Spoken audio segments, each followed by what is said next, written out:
उन्होंने कहा यहां पर बांग्लादेश जैसी स्थिति बनाने का काम अमेरिका और चीन कर रहे थे।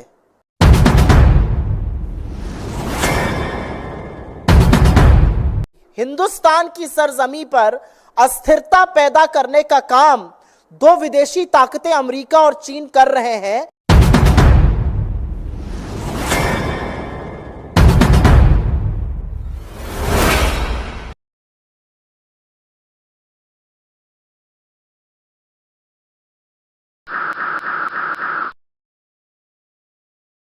देश की राजनीति एक बार फिर से गर्मा गई है।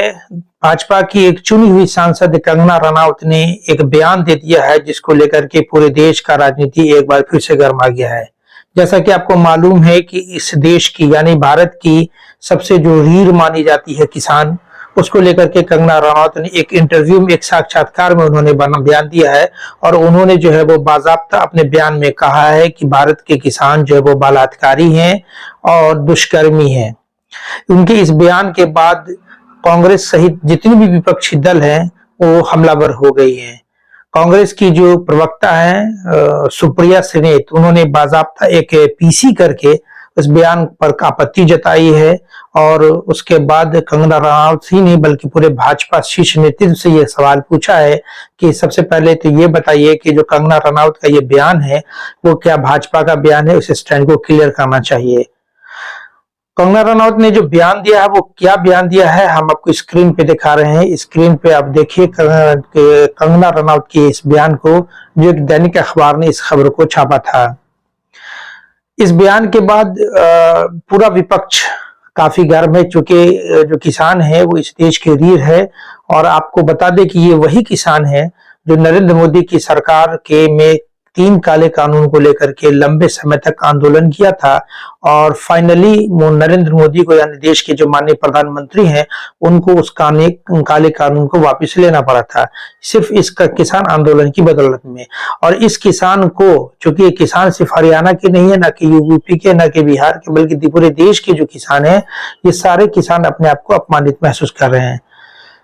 सबसे पहले आप कांग्रेस प्रवक्ता जो है सुप्रिया श्रीनेत, उनके एक पीसी को सुनाते हैं, उसे आप देख लीजिए, फिर उसके बाद हम बातें करेंगे। एक बेहद वाहियात बयान इस देश को सुनने को मिला और वो सुनकर बहुतों का सिर शर्म से झुक गया और बहुत लोग बेहद आक्रोशित हुए। और ये बयान और इस तरह के बयान देने में उनको पारंगत हासिल है, लेकिन अब वो सिर्फ एक फिल्म एक्टर नहीं, भारतीय जनता पार्टी की सांसद हैं, बड़ी चुनी हुई सांसद हैं, बड़ी प्रिय सांसद हैं, हैंडपिक करी गई थी वो शीर्ष नेतृत्व के द्वारा। कंगना रनौत ने कल कहा कि किसान आंदोलन के जो किसान थे उनको बलात्कारी और हत्यारा बताने का काम किया। इस देश के अन्नदाताओं के खिलाफ ऐसे शब्द शायद ही किसी राजनेता ने इस देश के लंबे इतिहास में कभी बोले हों। इस देश के अन्नदाताओं को बलात्कारी और हत्यारा बताया। और उसके बाद यह भी कहा कि ये जो सारा किसान आंदोलन था, जो किसान अपने हक की, अपने अधिकारों की, अपने सशक्तिकरण की लड़ाई लड़ रहे थे, जो प्रदर्शन शांतिपूर्ण था, जहां 700 से ज्यादा किसानों की शहादत हो गई, जहां 1.25 से 1.5 साल तक किसान खुले आसमान के नीचे गर्मी, पानी, बरसात, आंधी में, ओलों में बैठे रहे, वहां पर इनका कहना है कि ये अमेरिकी और चीनी शक्तियां ऐसा कर रही थी। अमेरिका और चीन हमारे देश में दखलंदाजी कर रहा था, अस्थिरता पैदा कर रहा था किसान आंदोलन करा के। तो जाहिर है इस पर आक्रोश होना था। जाहिर है इस देश की रीढ़ की हड्डी किसान है। जाहिर है कि जो किसान धरती का कलेजा फाड़कर अन्न उगाता है, उसको चिंता नहीं कि गर्मी हो, आंधी हो, पानी हो, बरसात हो, ओले हो, वो अन्न उगाता है, हमारा पेट पालता है, उस किसान को अगर बलात्कारी और हत्यारा कहा जाएगा तो आक्रोश होगा। और एक बात यह भी सच है कि किसान चाहे पंजाब का हो, चाहे हरियाणा का हो, चाहे उत्तर प्रदेश का हो, चाहे कर्नाटका का हो, यह सम्मान तो कोई नहीं सहेगा। तो आक्रोश बहुत हुआ और सवाल हुआ बीजेपी से कि क्या ये आपकी सांसद कह रही हैं या ये आपका आधिकारिक स्टैंड है? क्या आप भी आंदोलन करने वाले किसानों को, हक के लिए लड़ने वाले किसानों को हत्यारा और बलात्कारी बताते हैं? क्या ये आपकी सरकार का मत है? क्या ये आपका मत है? अपना स्टैंड क्लियर कीजिए। तो आज एक रेयर मूव में, क्योंकि हरियाणा का चुनाव भी पास में है और आगामी हार तो ऐसी है कि चुनाव टालने की मांग हो रही है। पता है कि 240 पर लाकर देश के मजदूर और किसानों ने सबक सिखाया है, अभी हरियाणा बिस्तर बोरिया बंधवाने वाला है। तो एक स्टेटमेंट आया भारतीय जनता पार्टी की ओर से जिसमें कहा गया कि किसान आंदोलन के परिप्रेक्ष्य में दिया गया बयान पार्टी का मत नहीं है, उनसे गहरी असहमति है इस बयान से और नीतिगत विषयों पर बोलने के लिए ना वो अधिकृत है, ना उनको अनुमति है और उनको निर्देशित किया गया है कि वो इस प्रकार के बयान भविष्य में ना दें।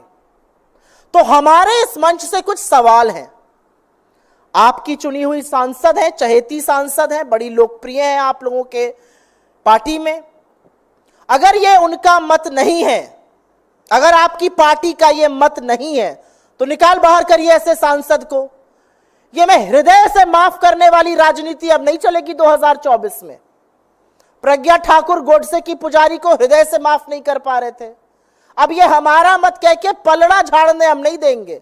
अगर ये आपका मत नहीं है तो इस देश के किसानों के खिलाफ जिसने इस तरह की बात की है उसको किसी कीमत पर संसद में बैठने का हक नहीं है। निकाल बाहर कीजिए अपनी पार्टी से, हाथ जोड़ के माफी मंगवाइए किसानों से, और अगर ये सब कुछ नहीं कर सकते तो आप खुद माफी मांगिए इस देश के किसानों से। ये तो बात किसानों के बारे में हो गई। उन्होंने एक अत्यंत विचलित करने वाली बात आगे भी कही थी जिसका मैंने उल्लेख किया है। उन्होंने कहा यहां पर बांग्लादेश जैसी स्थिति बनाने का काम अमेरिका और चीन कर रहे थे। तो हमारा सवाल है कि नरेंद्र मोदी की नाक के नीचे क्या वो इतने कमजोर हैं कि इस देश में अस्थिरता पैदा कर रही हैं विदेशी शक्तियां? तो इस पर पार्टी तो नहीं बोल सकती है। इस देश के विदेश मंत्रालय को, इस देश के गृह मंत्रालय को इस पर जरूर बयान देना चाहिए, जरूर स्पष्टीकरण करना चाहिए, क्योंकि हम भी परेशान हैं। आपकी सांसद कह रही हैं कि हिंदुस्तान की सरजमी पर अस्थिरता पैदा करने का काम दो विदेशी ताकतें अमेरिका और चीन कर रहे हैं। इस पर आपका क्या मत है? क्या यह सच है? अगर सच है तो आपने क्या कदम उठाए हैं?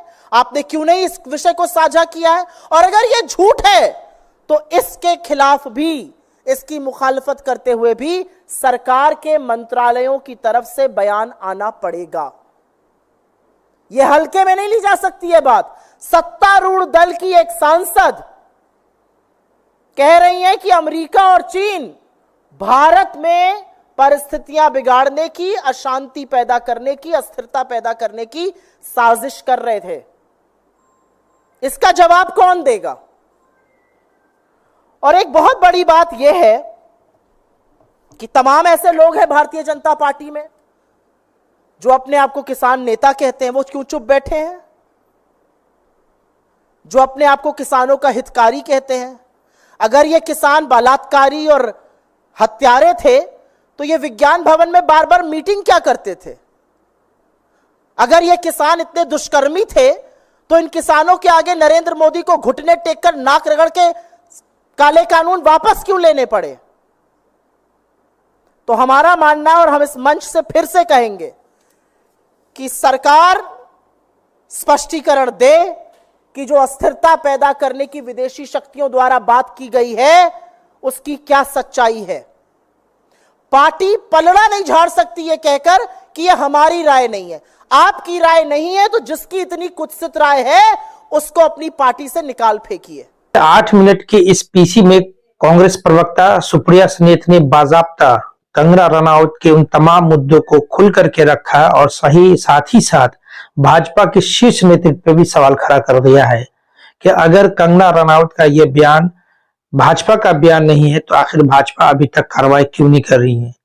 सबसे बड़ा सवाल यह है कि विधानसभा चुनाव नजदीक है और इस चुनाव को देखते हुए भी भाजपा जो है अपना स्टैंड क्लियर नहीं किया। हाँ, इतना जरूर है कि भाजपा ने एक लेटर जारी करते हुए इस बयान से जो है वो किनारा कशी अपना कर लिया है और बाजाप्ता उसने कहा है कि कंगना रनौत का ये बयान पार्टी का बयान नहीं है और न ही उन्हें अधिकृत किया गया था इस तरह के बयान देने से। बहरहाल देखना यह है कि ये विवाद क्या रंग लाता है, क्योंकि ये किसान से जुड़ा हुआ मुद्दा है। ये माना जा रहा है कि इसका आने वाले चुनाव में काफी प्रभाव दिखेगा। देश और दुनिया की बाकी तमाम मुद्दों को देखने के लिए देखते रहे अपना वेब न्यूज चैनल। धन्यवाद।